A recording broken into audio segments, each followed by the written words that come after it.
Today we're going to talk about the advanced developing world, a group of countries that includes India, Turkey, Indonesia, to a lesser degree of Vietnam, certainly Brazil. These countries have a lot of things in common, not just in terms of their demographic structure, but their economic history.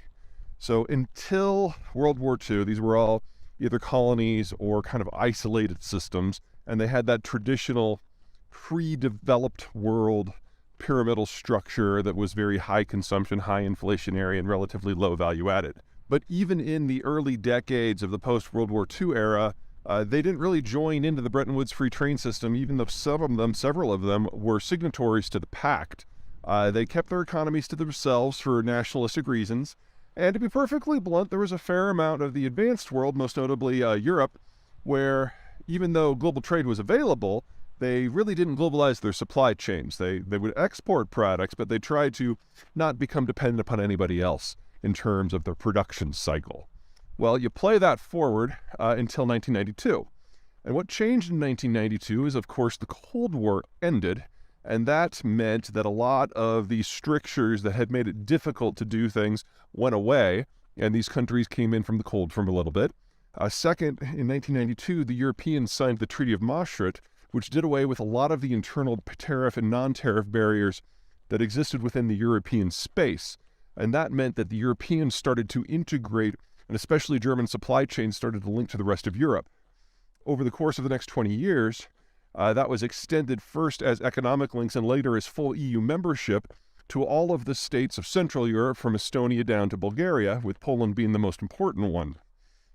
And that meant that the European space, or if you want to be honest, the German economy, became suddenly this real global powerhouse and started exporting products that were a lot more value added for a lot more product sectors. But most importantly, of course, 1979 was the year that the Chinese started to tiptoe into the international system and then really join in the 1990s and 2000s, which meant that the Chinese were ravenous for raw commodities and would pay pretty much anything to get whatever they needed. This all benefited the advanced countries of the developed world because they could get certain products from the Germans and the Chinese that they couldn't make at home, and then they could work on either raw materials or manufacturing to fill in the niches that the bigger economies didn't provide.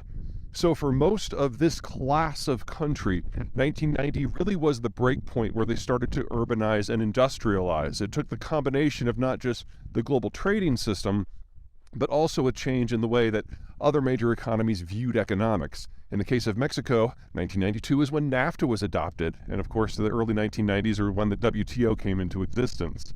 So what this means is that these countries started this rapid process not in the 40s or 50s like, say, the Koreans or the Japanese or the Europeans, but not until the 1990s. But by that point, the process of developing and industrializing and urbanizing was kind of old hat for a lot of the world. So these countries were able to proceed down that path a lot faster than the countries that had come before. So for the Brits, it took 7 centuries. For the Germans, closer to 5. For the Americans, America's a special case, let's leave them out. For the Spanish, it really only took 2 to 3. These countries have done it in 1.5 to 2. And as a result, starting in the 1990s, their birth rates plummeted, in most cases dropping by half to 2/3. So if you look at a population structure of their demographics, it's a pure pyramid for people who are above about age 35, and then it goes straight down in a column. Now, this is hardly a disaster. By having fewer children, more money can be focused on education, on infrastructure, general business investment, and so all of these countries have been moving bit by bit up the value-added scale. If you want to look at Mexico from a value-add point of view, comparing the value of the inputs versus the value of the exports, it's probably the most high value-added economy in the world. So, no slouches in any of these categories. But this has some consequences, because if this continues, these countries are going to age at a much faster rate than the countries that preceded them. So, we're talking about these countries reaching a mass aging impact in really under 20 years.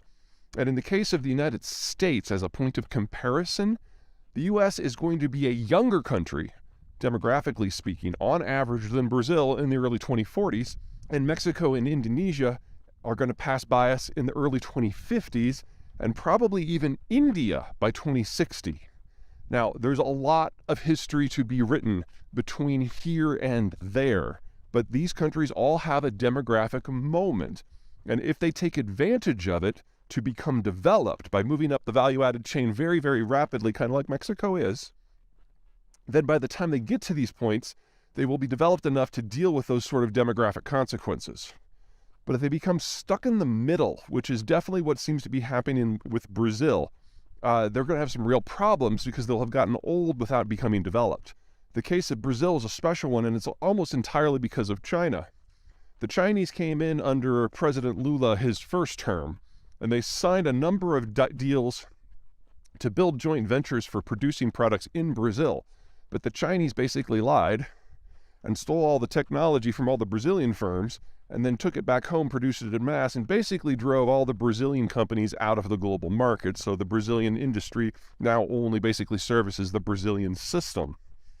Indonesia has not fallen prey to that because they didn't have the technological aptitude in the first place. They're trying to move up the value-added scale, getting out of raw commodities into processing and ultimately into things like battery assembly, which is overall a pretty good plan. Inconvenient for the rest of the world that's trying to go green quickly, but definitely in Indonesia's best interests. Mexico is definitely the furthest along overall in moving up the value-added scale, and in terms of labor productivity, I'd argue they're above Canada already.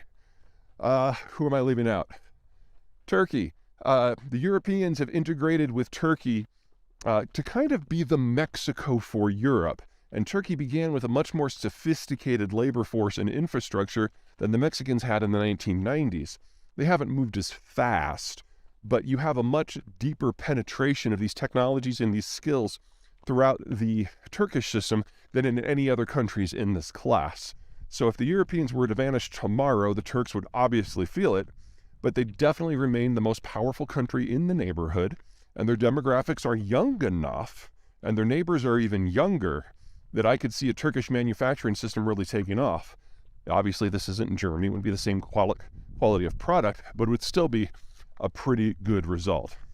Anyway, bottom line of all of this is that these countries all have a moment, a historical moment that is approximately as long as the one we've just completed with the hyperglobalization of the post-World War II era. But it is still only a moment, and they all need to really buckle up and get down to business if they want to do well in what comes next. All right, that's it from me today. See you guys next time.